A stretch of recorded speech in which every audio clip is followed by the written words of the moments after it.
Jésus. Il est encore en marche avec l'Esprit.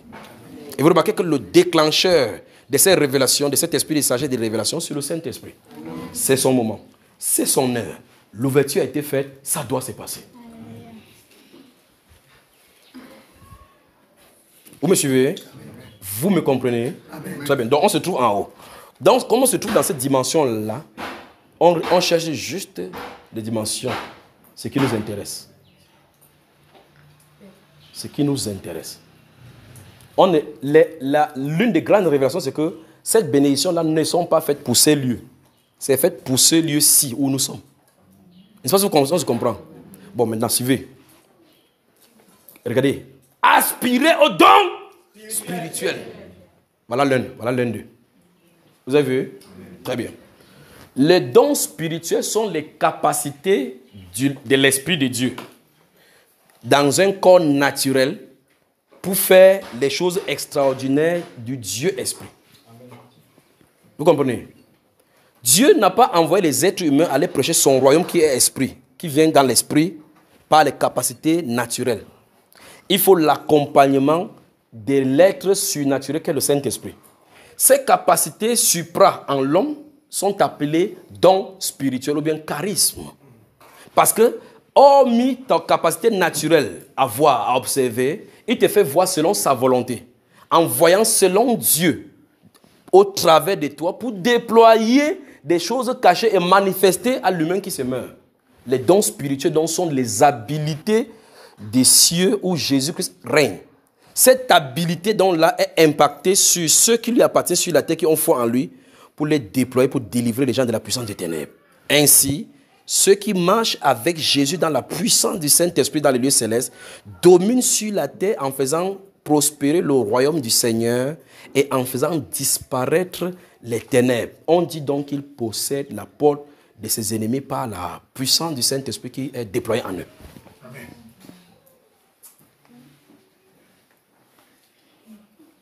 Comme tu veux le noter, trop parler là maintenant. Est-ce que tu peux encore noter, mon frère? Il a commencé que ainsi, le don spirituel. J'ai parlé. Il a dit, ok, ça va. Les dons spirituels. Je suis d'aller, je ne veux pas que vous preniez que dons spirituels, 2 points. C'est ça. Je ne veux plus ça. Je veux que vous compreniez. Et que vous compreniez l'impact. Les dons spirituels, c'est l'habilité. Regardez bien. Un enfant, on dit un enfant que porte le caillou, il ne peut pas porter le caillou. Maintenant, vous lui donnez de l'énergie, il fait ça, il porte avec un doigt, comme Superman, comme vous voyez dans ce Superman, il fait ça là. Cette personne, c'est parce qu'elle a une puissance autre, une énergie, appelons cela, une énergie qui est ultra, qui est intra, mais qui ne dépend pas de la capacité de l'homme. On appelle ça don spirituel. Les dons spirituels donc, sont des capacités de l'esprit impactées dans l'être humain naturel pour le faire faire les œuvres surnaturelles. Ce sont des choses d'en haut. Vous comprenez? Amen. Très bien. Éphésiens chapitre 2. Éphésiens chapitre 2.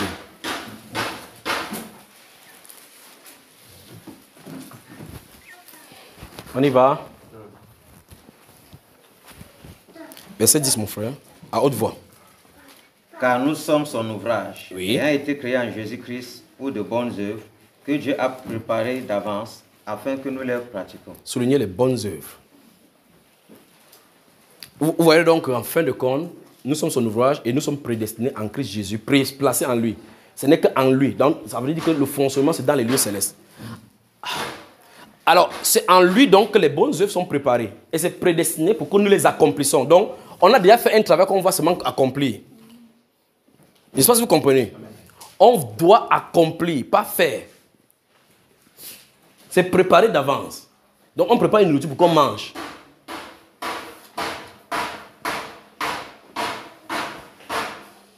Prochaine séance, il nous donne la grâce, nous allons entrer dans ces œuvres-ci, le fonctionnement de ces œuvres-ci et comment ça se passe. Bonjour les saints. Bonjour. Bonjour les Illuminati. Bonjour. Les extraterrestres, bonjour. Bonjour. Les païens sanctifiés, bonjour. Bonjour. Ceux qui sont ressuscités déjà, bonjour. Bonjour. Ceux qui doivent regarder aux choses d'en haut, bonjour. Bonjour.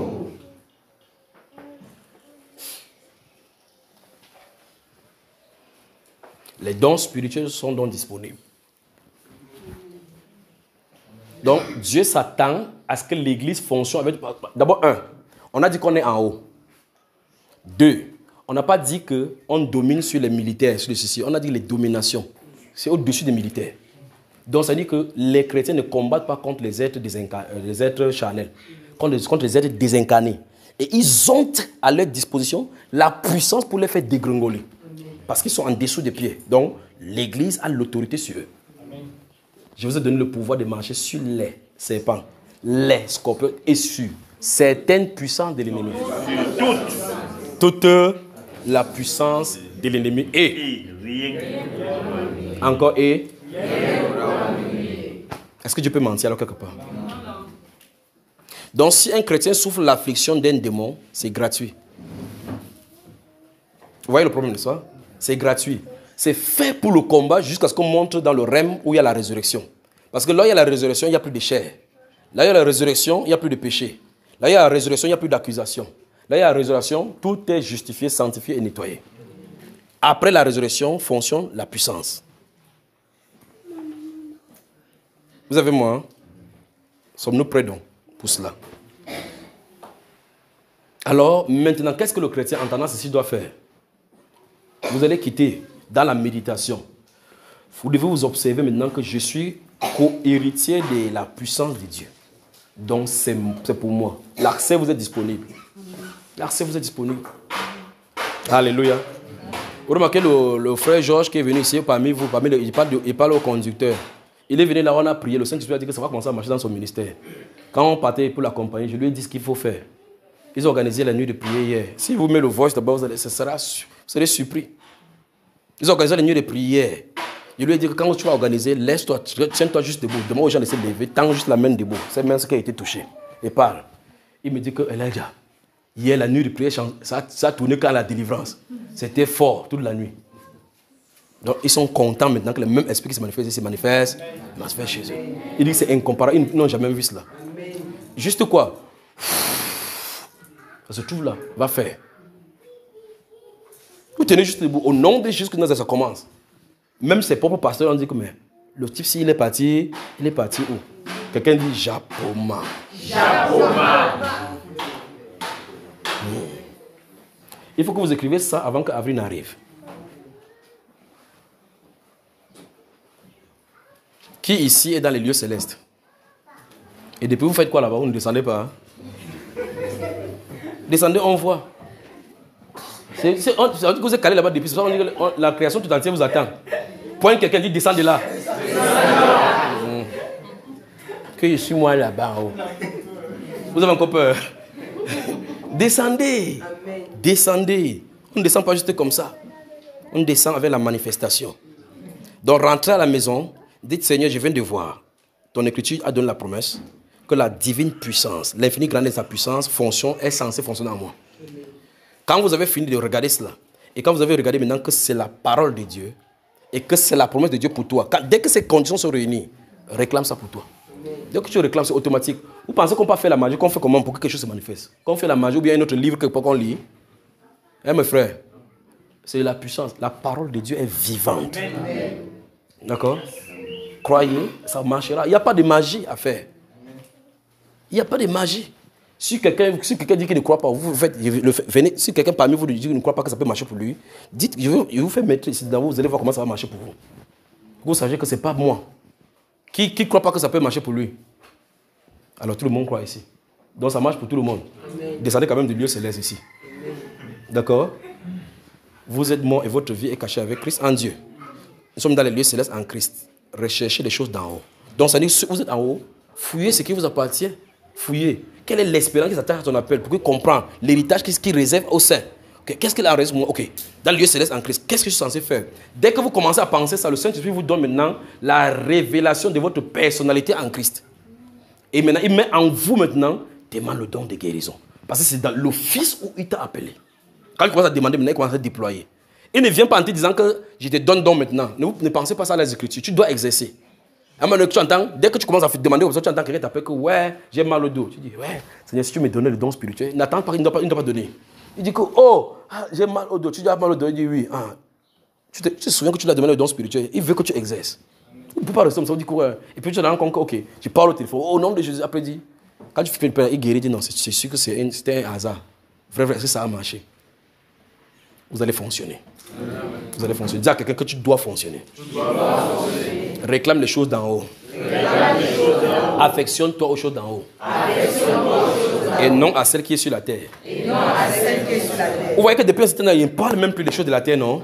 C'est en haut. Quand Jésus est ressuscité dans Actes chapitre 1, la Bible déclare qu'il est parlé des choses qui concernent le royaume de Dieu.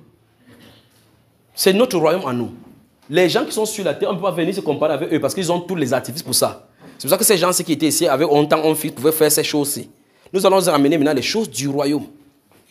Les couleurs qui parlent, le vent qui s'adresse aux gens, le tonnerre qui parle.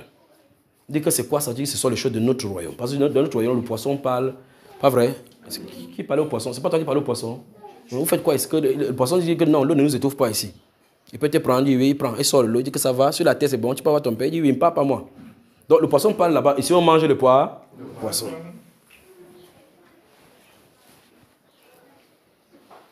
Vous êtes prêts donc à la navigation des choses d'en haut?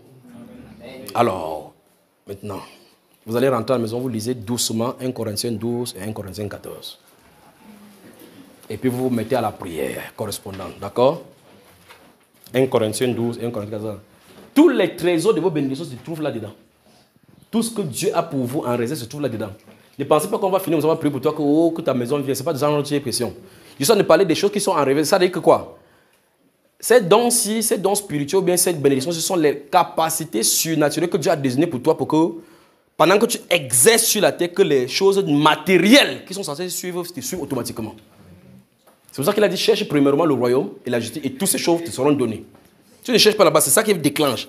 C'est ça qui déclenche les autres qui suivent. Je ne sais pas si vous comprenez. C'est ça qui déclenche les autres qui suivent. Identifiez seulement cela. Vous faites juste ça. Dieu va ordonner à la bénédiction de te suivre. Amen. Parce que tu es béni et tu es béni. Amen. Amen. Fermez dans la Bible. Donc, on a des schémas qu'on doit voir. Pourquoi donc ça ne marche pas sur les chrétiens depuis? Quelle est la situation? J'ai commencé à élaborer là-dessus maintenant que Satan fait tout et tout. Pourquoi on n'a pas accès à ça? C'est pour ça qu'il développe des théories et des théologies tout autour. Sachant que la parole qui est esprit, qui est censée fonctionner en toi, si une parole vient et que c'est une tradition, tu crois à cela, c'est l'être mort, tu ne peux plus fonctionner. Parce que le Saint-Esprit ne fonctionne pas avec la lettre morte, mais avec la parole vivifiée. Donc, la parole qui est la connaissance des hommes transmis sont des problèmes et des forteresses contre ces choses-ci. C'est pour cela que quelqu'un va prier. Le Saint-Esprit commence à manifester, commence à réfléchir comme est-ce que, et si c'était un démon? Donc il n'a plus conscience des démons. Alors que la Bible lui dit qu'il est au-dessus des démons. Les démons sont les plus bas catégories. On parle des dominations, des autorités, des dignités, des trônes qui est en dessous de toi. Il n'a rien oublié, n'est-ce pas? Il n'a pas tapé. Il a tapé. Il a ouvert. L'ouverture de ceci nous parle de Salomon. Permettez-moi de vous parler de Salomon un instant. Salomon était le fils de David. David veut faire construire un temple pour Dieu. Dieu dit non, tu as versé du sang. Celui qui verse le sang d'un être humain ne peut pas faire des choses pour moi parce que c'est un meurtrier. C'est un fils qui va sortir de toi, qui me bâtirait une maison. Je lui bâtirai une maison stable. Je veux qu'on suive le personnage de Salomon un temps soit peu. Son père était riche, n'est-ce pas?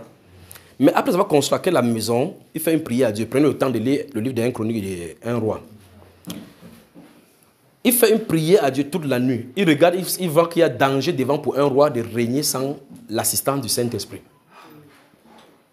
Vous êtes là? Dieu vient lui demander demande, qu'est-ce que tu veux? C'est dans le songe. Dieu vient lui dire, demande-moi ce que tu veux. Que Dieu tente de poser la question à quelqu'un ici. Que je sois président, père. Que je sois président. Même. Il a demandé. Pour diriger son peuple. Parce qu'il dit que c'est un peuple nombreux et qui oserait juger le peuple de Dieu sans son esprit. Tu ne peux pas gouverner sur le peuple de Dieu, diriger le peuple de Dieu sans son esprit. Tu les conduis où? Maintenant, Dieu va dire quelque chose. Et c'est sur le point là-bas. Dieu va dire, très bien. Comme tu n'as pas exigé la mort de tes ennemis, ni même la richesse et la gloire, mais tu as cherché l'esprit pour pouvoir rendre justice selon la sagesse. Non seulement je vais te l'accorder, mais je vais te donner ce que tu n'as pas demandé. Donc la richesse là qu'il a eue, ce sont les bonus. Parce qu'il n'a pas exigé. Très bien. La sagesse et l'esprit de discernement pour écrire les psaumes, les trucs haut là-bas, les proverbes, les énigmes, c'était l'habilité de l'esprit en lui. De telle sorte que quand une femme vient avec un enfant qu'il a dormi et qu'il a tué, porté, échanger l'enfant, Dieu lui donne le discernement de poser une question. Il pose et c'est par cette question que voici la personne qui a l'enfant. Pas vrai? Amen. Très bien. Si c'était la loi humaine, on ne pourrait pas détecter cela. On est d'accord? Maintenant, ces discernements, ce sont des choses qui ne sont pas humaines. Donc Dieu lui a donné la capacité pour que quand les jugements sont élevés devant le trône du jugement, qu'ils puissent savoir ce qui est vrai, ce qui n'est pas. Nous sommes d'accord? Mais à cela, Dieu a ajouté les bénédictions naturelles qui sont l'or, l'argent, et ainsi de suite. D'accord? C'est sur ça que je vais parler. Salomon, quand il était confronté à Dieu, a demandé les bénédictions spirituelles. Amen. Dieu a donné la bénédiction spirituelle et en bonus la bénédiction. Voici le point. Dites-moi comment l'argent a fait pour venir à Salomon, l'or, l'argent, tout ça. Comment?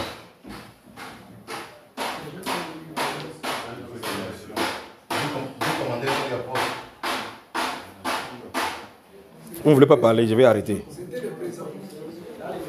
La bénédiction spirituelle a fait la bénédiction spirituelle. Je veux que vous compreniez. Suivez bien ma question. Salomon finalement avait l'or, les bois d'acacia, des Liban, ainsi de suite. Tout genre de senteurs et autres. Comment c'est sorti du ciel pour venir? Non. Comment ça, il a fait pour se retrouver les richesses? Il est allé chercher. Non. Mais Dieu a dit qu'il va le lui donner. Vous remarquez? Vous remarquez que pour qu'on bâtisse les maisons, il envoie au Liban. Le garçon là que donne-moi le bois, il dit que non, envoie, si tu as tellement de gens, fais-les venir couper ici. Qui a de faire? Regarde quelqu'un, quand Dieu te bénit, il contrôle toutes circonstances en ta faveur. Il faut seulement être dans les lieux célestes et réclamer les choses célestes. Les choses terrestres suivent leur cours naturellement. Si vous regardez quelqu'un, vous allez voir la reine de Saba qui vient lui rendre visite. En venant, quand tu viens chez le roi Salomon, tu vas encore lui apporter encore l'encens, tout ceci. En venant, il croit que c'est quelqu'un de le faire. C'est Dieu qui vient de le faire, qui vient donner ça là-bas. L'autre vient faire, il donne. L'autre vient faire, il donne. L'autre vient faire, il donne. Job, quand Job avait les richesses là-bas, les richesses étaient sorties pour tomber. Donc, quand Isaac plantait un, ça me donnait 5. C'est lui qui faisait pour planter ça. C'est Dieu qui le faisait. Amen. Observez Dieu dans vos vies à partir de maintenant. Amen.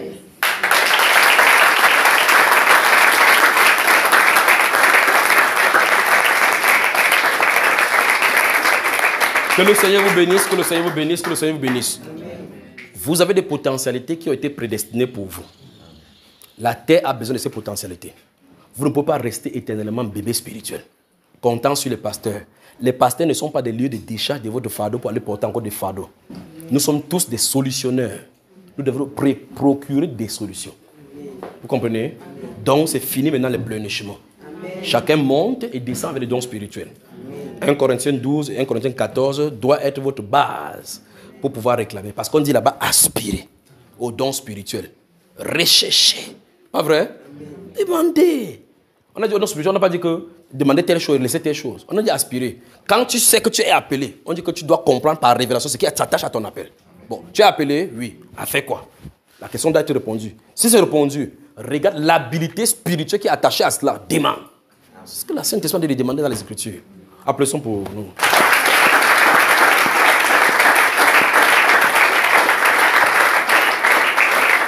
Que le Seigneur vous bénisse. Je ne sais pas quel est que le Seigneur vous bénisse. Vous avez entendu. Rentrez. Tout à l'heure à 17h, on se rencontre pour prier. D'accord? Donc, j'ai dit, il y a des conducteurs qu'on a dénommés là. Je vais réitérer encore tout à l'heure, qui seront ici demain à 10h, avec 2 personnes ici. Que Dieu vous bénisse, que Dieu vous bénisse, que Dieu vous bénisse.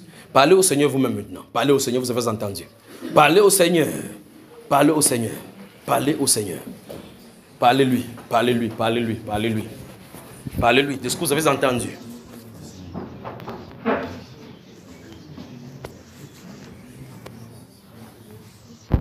Parlez-lui, parlez-lui, parlez-lui, parlez-lui. Dans cette première partie sur les pensées profondes de Dieu,